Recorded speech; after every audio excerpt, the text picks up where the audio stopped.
Willkommen, bienvenue, welcome once again to another live stream.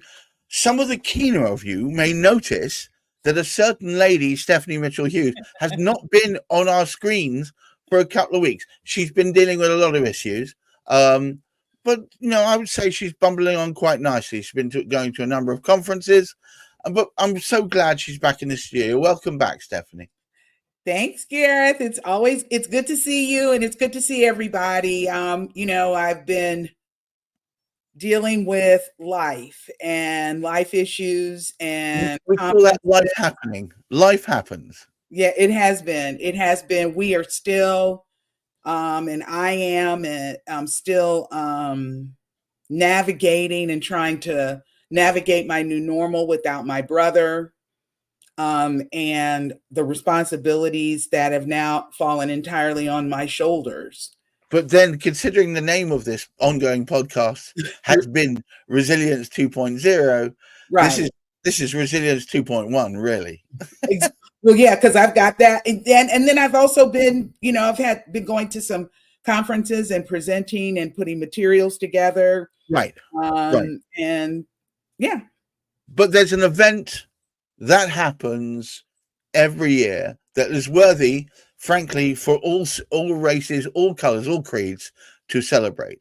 It represents a watershed moment in history. It's the point at which a race, white Caucasians, if you want, suddenly stopped stating they had a controlling interest in another race, black people or brown people of all sorts. It specifically in the States, it is known as a number of different things. Juneteenth being a popular one. I prefer things to say what they really mean. So Emancipation Day is a good one, or Black Freedom Day. It represents the point at which slavery was deemed no more. Now, it should be noted to one and all that it may have been deemed that way verbally and written. It took a while, and it's still not quite there yet, really. But that's more. Yeah. That's more. I mean, there's so much that could be said. So some people may not know what Juneteenth is. So Juneteenth became Juneteenth because President Lincoln passed, or there was the Emancipation Proclamation was signed. I believe it was in 1865. And you had the 13th Amendment that to the United States Constitution that outlawed slavery. And of course, the 1800s, we didn't have anything like Facebook, Twitter. Are you okay, Garrett? TikTok. Yeah, I'm just busy expiring here. Just ignore me. Carry on, please. Okay. Well, but you had we didn't have an 18th century version, Twitter, or Instagram or Facebook or the internet or anything. And so enslaved Africans who were at the time still known and considered 3/5 of a person rather than a whole person. Right. Were not all immediately notified about the Emancipation Proclamation. Were not immediately notified about the 13th Amendment that outlawed slavery. And so it took until June 19th, I believe it was 1867. There may be some historians out there who 1865. 1865. It was 1865. So it took 2 years after the Emancipation Proclamation was signed and the 13th Amendment was passed before enslaved Africans who were in Galveston, Texas, were finally notified that, at least on paper, they had been emancipated from slavery. And we all know that you had that period historically in America after the Emancipation Proclamation was signed. You had President Lincoln assassinated. You then had President Grant, who initiated Reconstruction, the Reconstruction period, and put federal law officers, law enforcement in the southern states, which enabled Black people or Africans for the first time to hold elected office, to own property, to accumulate wealth. And then unfortunately, there was an election in which, in order to be elected president, I'm embarrassed to say, as a person who is from the state of Ohio, that Rutherford B. Hayes, in order to be elected president, said, I will remove all of the federal troops from the South. And that instituted post-Reconstruction and then subsequently Jim Crow, which remained in effect until formally in effect until 1964. Incredible! What a dark yeah passage. Jim Crow is an incredible period in itself. It just really was a monster. It was a monster. There were many people, particularly Black people in the South, but it was in northern states too, who bore and felt the sting of Jim Crow, including people in my own family. But the thing that's even more interesting is that in this country, Juneteenth really was not widely recognized, let alone celebrated or formally recognized and celebrated by the government until I believe it was a few years ago, it was an act of Congress. I've been reading up. And became a federal holiday. Well, the first celebrations were actually in 1866, which was a church-centered sort of gathering in and around Texas. Right. Yeah, there were. But it died down.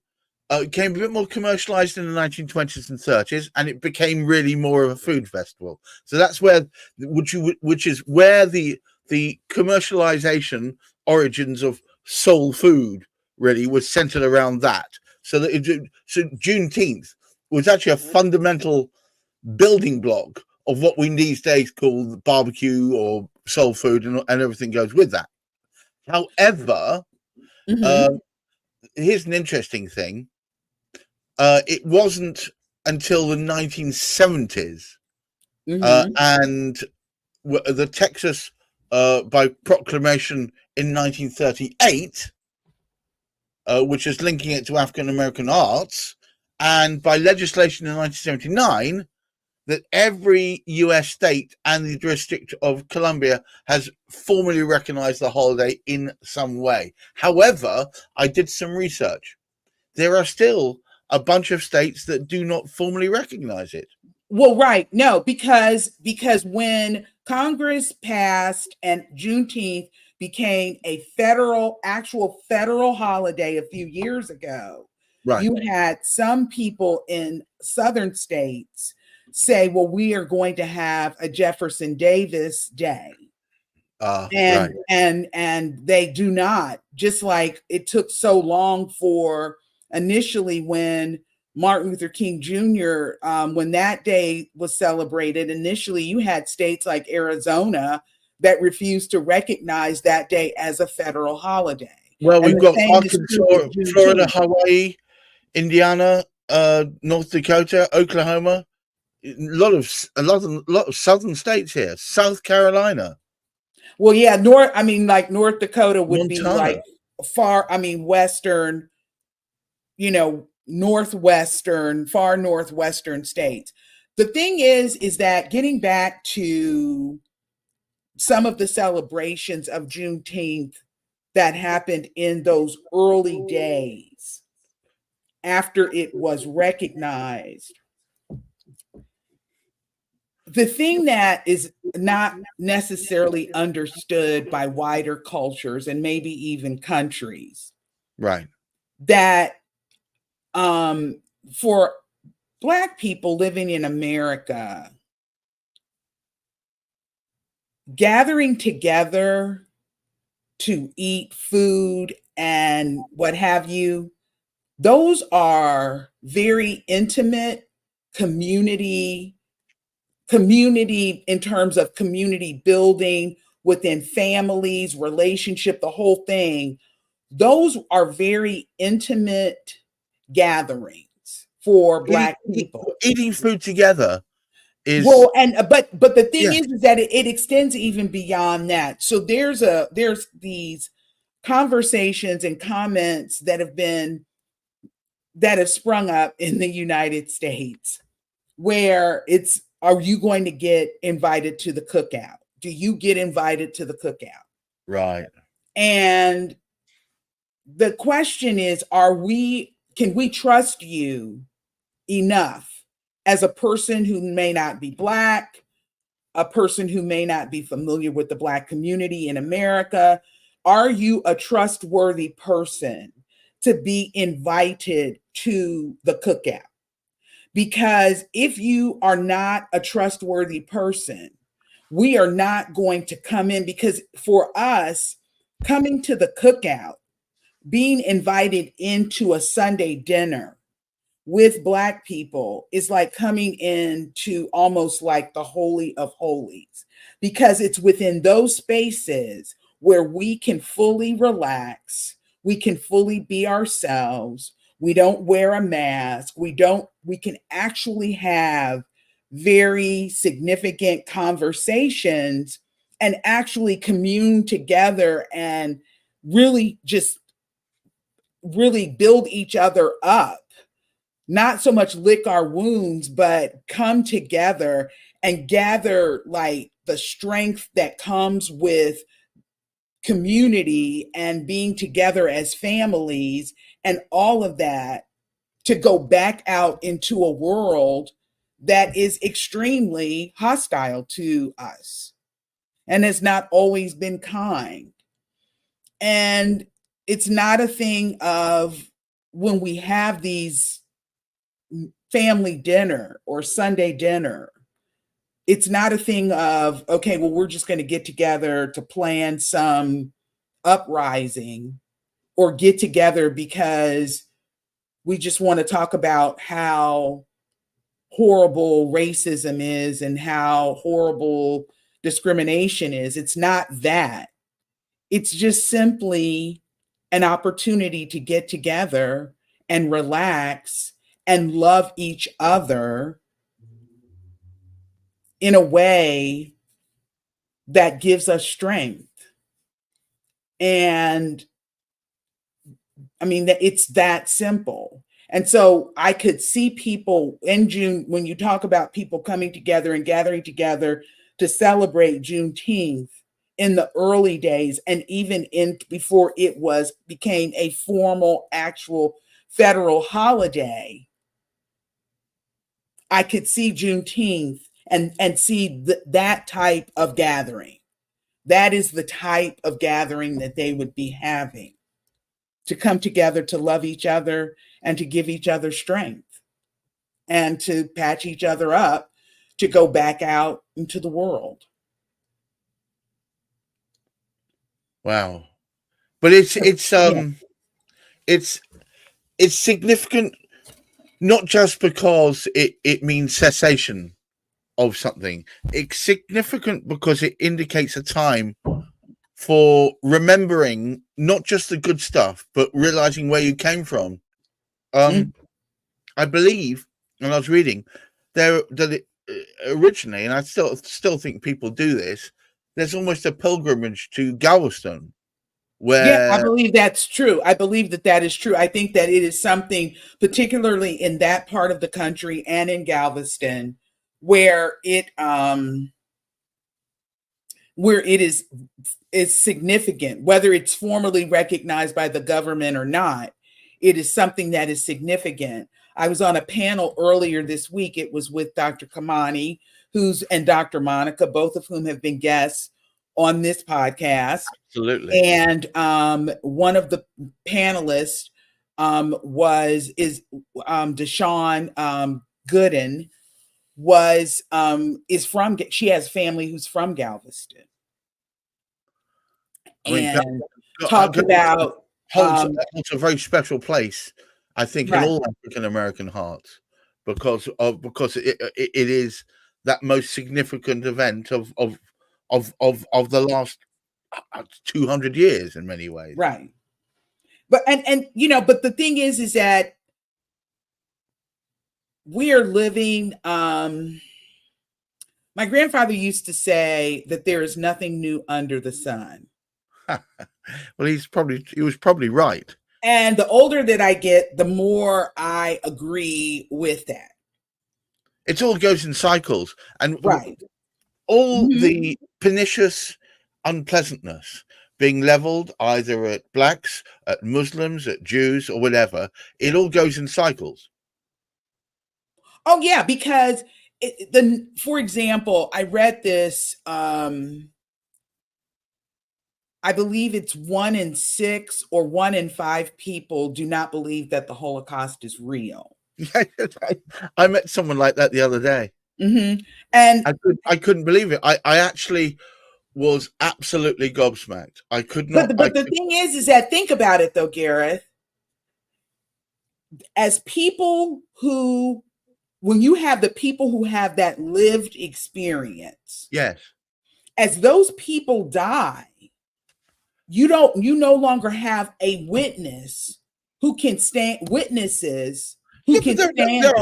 aren't witnesses to black slavery. No, but the thing is that that's my whole point. We have people in this country who are banning the teaching of Black history, or are attempting to actually rewrite Black history. They're trying to whitewash especially with respect to slavery. There are people in this country, and so if there are no witnesses, there was no crime. And the same thing is, if there are no witnesses who can stand up and say, I was there, this actually happened, then people will say, gives people license to say, well, this really didn't happen. And it certainly didn't happen the way that you said it did. I have to say, a certain, I think he's known as the Dorito or the Cheeto. Yeah, no, we're not talking. We don't. I'm not going to say, but I believe. But he can say a thing doesn't exist, and suddenly whole swathes of Americans believe it. Well, and we're not going to go there because I don't do politics. I don't talk politics. I'm just here to try to. I didn't say it was political. I'm just here with this, just to try to tell people that even if it's hard, we can still overcome, that you can navigate these hard places. And we can get through it. There's one thing, and there's one thing, and I don't know if I've ever told you this or shared this with you. Okay. But my grandfather was born on a farm in South Alabama, and he was the youngest of 16 kids. And one of his older brothers, the Klan took one of his older brothers, and they never saw him again. Oh, man. Never saw him again. And my grandfather was born in 1913. Right. And so you think his older brother would have been a teenager. Right. And so, there was no NAACP, there was no Thurgood Marshall, there was none of the types of things that we have now to call people into account for that. So they just had to swallow it. They had to swallow it. And I can't imagine what my grandfather's mother, what she may have felt as a mother of a child. She had 16 kids, but one of them was taken. Yeah, but it's And how did you feel 16 having kids to or 6 swallow kids. that? 16 kids or 6 kids. It's your Right. progeny. It's your flesh and Somebody blood. who she carried Yes. was taken. Yes. And they had to just swallow that. That's- And so, when you look at it within that context and you talk about things like Juneteenth and about emancipation and about all these types of things, that's why we gather. Because yes. we have to support each other and we have to love each other and we have to build each other up and we get strength. There's so much power, there is connection. When there's food, there's connection.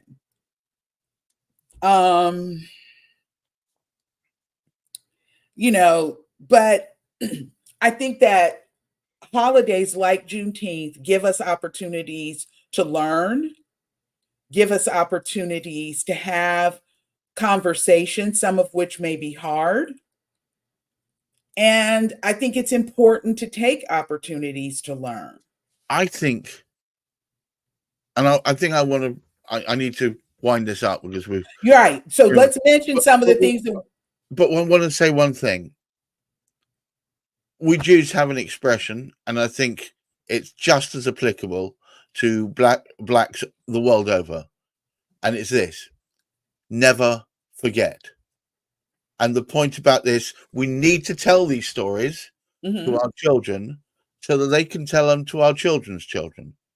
And so that it's never forgotten that the reason why they have a roof over their head, the reason why they are free, and I mean free in the sense of not being indentured, the free of from not being a servant, except for to the wage or to the state. But that's another story. But the point is, and this goes for Jews just as much as blacks, frankly, is that the struggle that their forefathers went through to oppose this oppression, to get past this oppression, to be recognized as real human beings.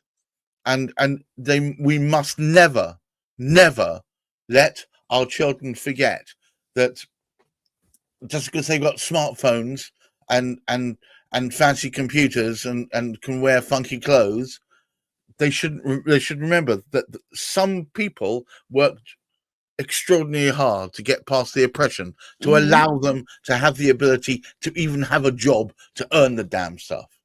So and just let me just add this one piece in connection with that.